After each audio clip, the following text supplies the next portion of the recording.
on number 30, we have a function that looks like it has a 0 at 2 and ultimately has this shape, and this is our derivative, if you will. So with that being our derivative, and the question asks us in the graph of the derivative of a twice differentiable function f is shown here, and it says that f of 1 is equal to negative 2. And the question is which of the following is true. So if you look at the choices that we have here, we have the following: that the function value at 2 and the derivative at 2 and the second derivative at 2 have some relationship in terms of, bottom line, which one's biggest. Is the function value bigger than the derivative, than the second derivative, or vice versa, etc.? And so what it boils down to is, again, we're talking about this at 2, keeping in mind that the function value at 1 is negative 2.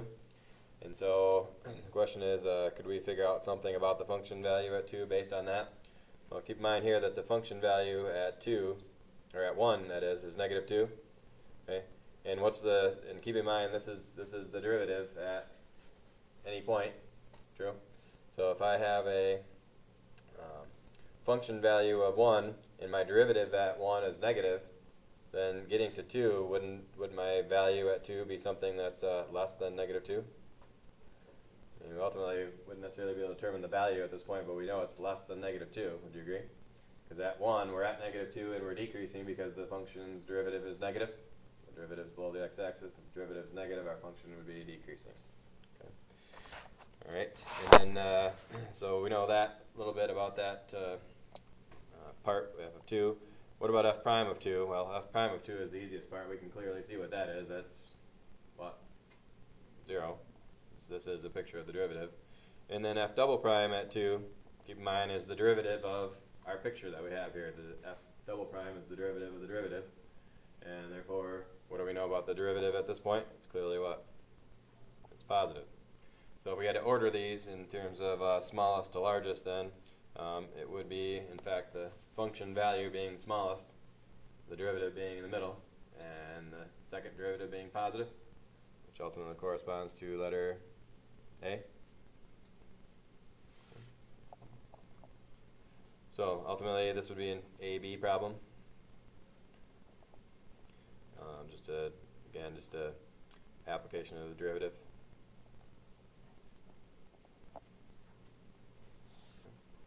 Questions on that one?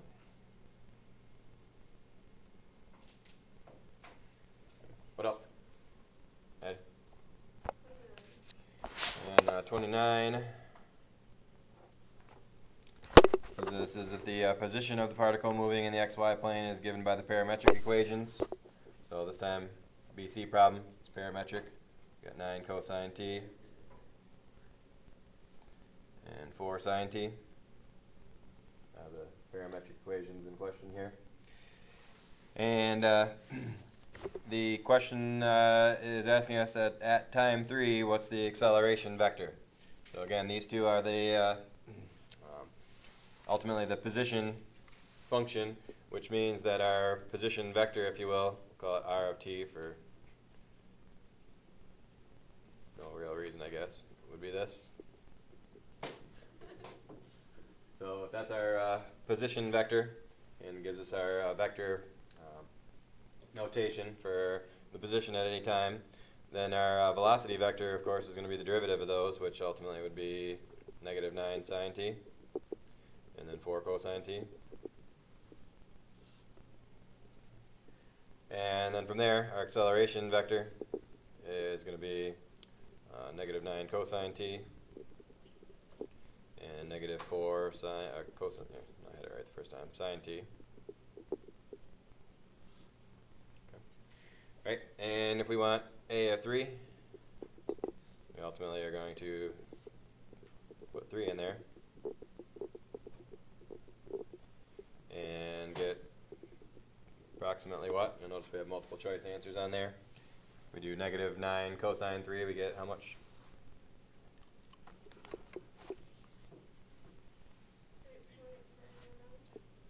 Negative 0. And looks like C or D then are in the mix, and then the negative 4 sine 3. 574 or 64. So ultimately that would correspond then with letter C.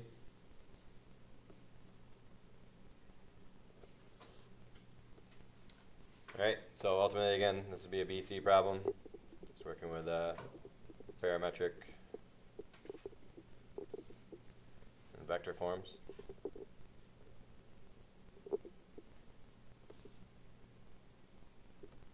Next.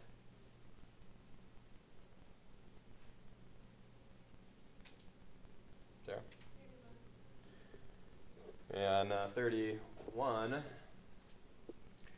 we have a table given here with some variable, or with some x values and some derivative values. We know that the function here is differentiable everywhere, and we have some selected values for the derivative. And bottom line here it says if f prime is always increasing, which statement must be true? So if f prime is increasing, keep in mind that the picture of the derivative, if we were to draw or plot these points here, we have negative 10, negative 2, we'll say is right there. Negative 5, negative 1, 0, 0, got 5, 1, 10, 2. So the points here are ultimately looking something like that. And we can see that the derivative is always increasing, so there's they look like they're increasing. If we were just to connect them at this point, it would be that there's nothing going on between, in other words, because it tells us that. So the issue then is that the choices that we have here is that f has a relative minimum at 0. So keep in mind that this is always increasing in some manner, and we'll just essentially draw it linear, even though it may or may not be exactly linear. But regardless, we have 0, 0 here, and the derivative on the left is negative, and the derivative on the right is positive, because again, keep in mind this is a picture of the derivative that we've drawn based on the points that we were given. So if the derivative is negative on the left, positive on the right, okay, that means that f then, for choice A, wouldn't f look like this? Be a minimum point. The derivative was negative and then positive. And so ultimately, for choice A, saying that it is a relative minimum at x equals 0, would that be true or false? That would be true, wouldn't it? All right. Ultimately, the other choices, if we want to rule out here, B says it's that f would be concave down. Well, if the derivative of f prime is positive, that means the second derivative is positive. It means it's not concave down. It would be concave up instead. Inflection point here, keep in mind that there's no change in this function's increasing and decreasing. Then there are no changes in concavity, which means there are no inflection points. Does f pass through the origin? Okay, it might, but would we know that? I mean, we have a picture of the derivative only here. We don't know where the function is. It could be anywhere on the plane, up and down. And ultimately, the fact that f is an odd function. Okay? And ultimately, we can rule that out too, because keeping in mind that if I have an odd function, it has to be symmetric about the origin. True. And ultimately, if I have an increasing derivative, that means it's always concave up. Could I go through the origin and still be concave up? Or in other words, I could go through the origin, of course, but could I be symmetric about the origin and be always concave up? There would be no way that that could happen. I can't think of a graph that would make that work, because there's not. So, all right. So ultimately, that would be an AB problem. Again, just more applications of derivatives. All right. And next.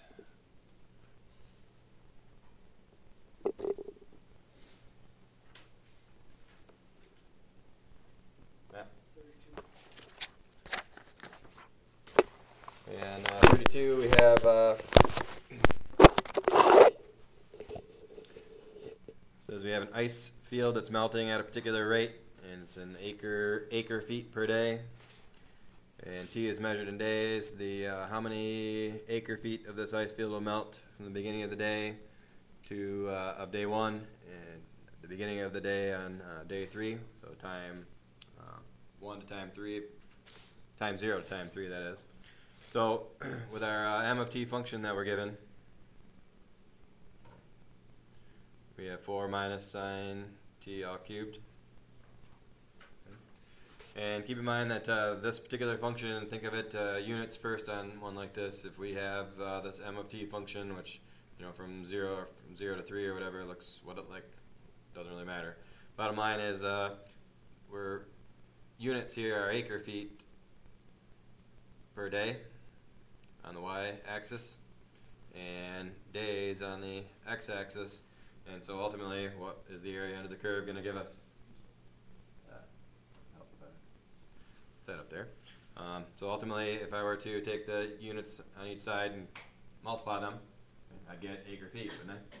So this function is actually the area under this function would accumulate for us the number of acre feet.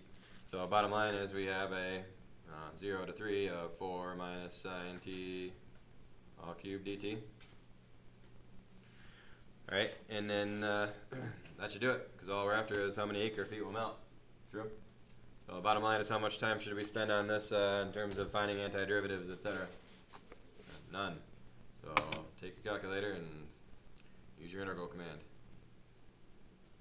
You got 4 minus sine x raised to the third, comma x, comma 0, comma 3. Type that in there correctly, we get 10.6. Looks like somewhere around 10 2/3, and if you look at your options there, it looks like option B was the right one. Alright, so ultimately that's an A-B problem also. And again, bottom line is it's I guess I would call the category B is integral as an accumulator.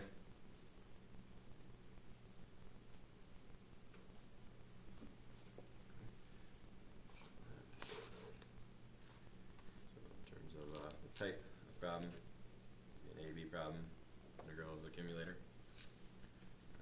Next. How about up to, what did I say, 37 we went up to? Anything up through 37. Ready? 34.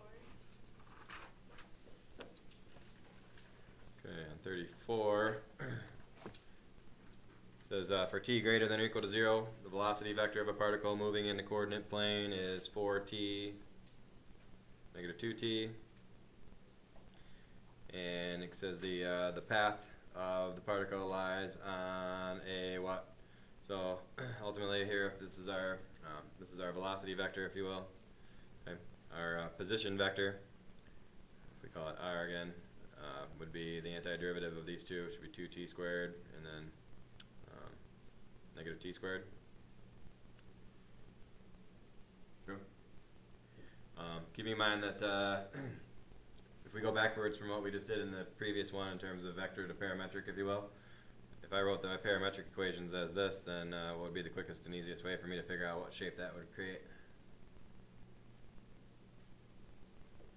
We have parametric mode in our calculators.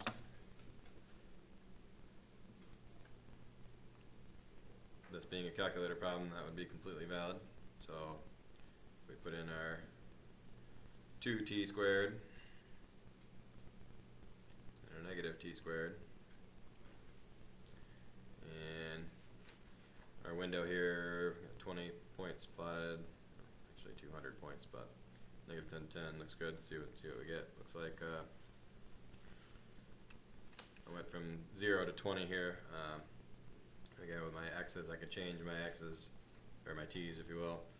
Maybe we go negative 20 and do some negative ones, see if we get any more of a graph than what we just saw.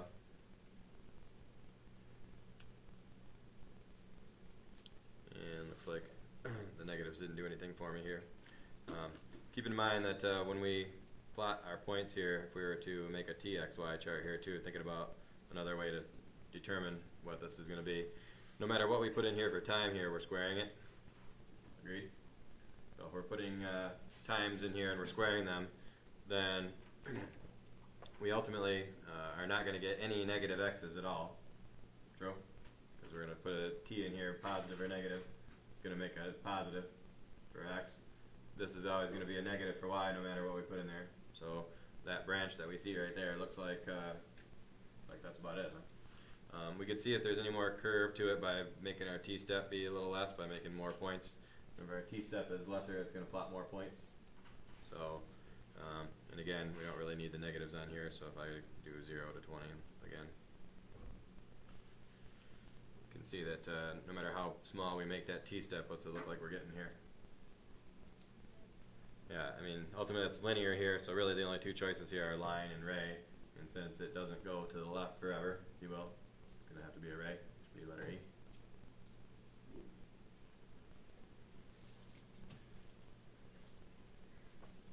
Alright, next. So, 33, we have a figure above here that looks like this. We have our curve here. Looks like there's a couple of horizontal asymptotes we can see. And the issue here says the figure above shows that we have a graph of f. It has horizontal asymptotes, y equals 3, y equals negative 3. And the issue here is which of the following statements are true. So if we look at the first statement here, it says that the derivative is less than 0 for all x greater than or equal to 0.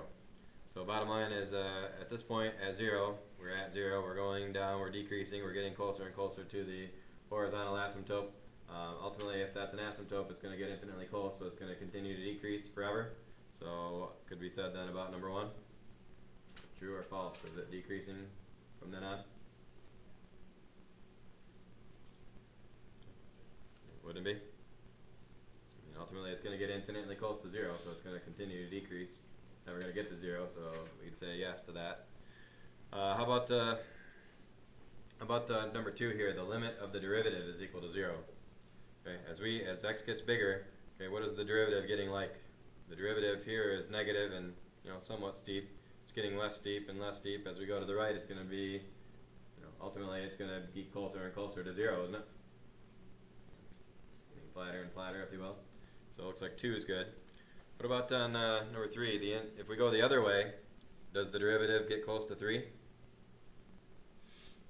Going the other way, the derivative gets close to 0 also, doesn't it? So therefore, 3 is no good, and therefore our only choice would be 1 and 2, which is letter D.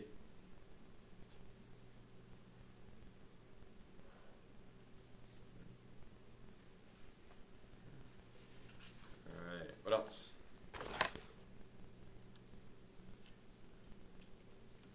I mentioned this is a BC problem, of course.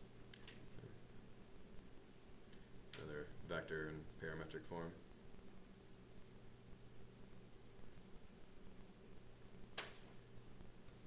What else? Up to 37.